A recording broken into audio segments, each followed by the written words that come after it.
Ahora tenés ganas de tocar bien a la compatriota. El mes de diciembre gana el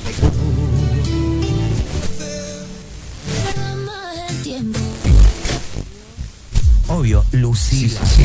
porque es un salvavidas para mí.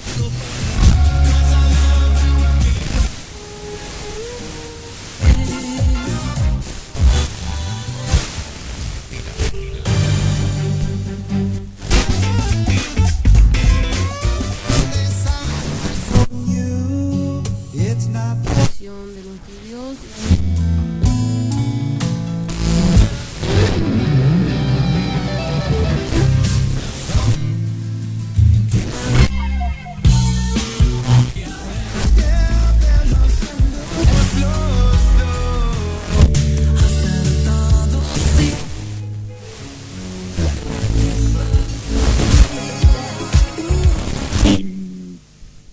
Justamente de este programa.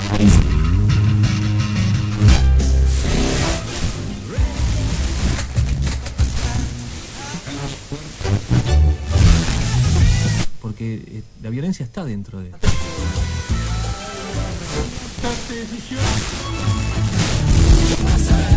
El tiempo no perdona.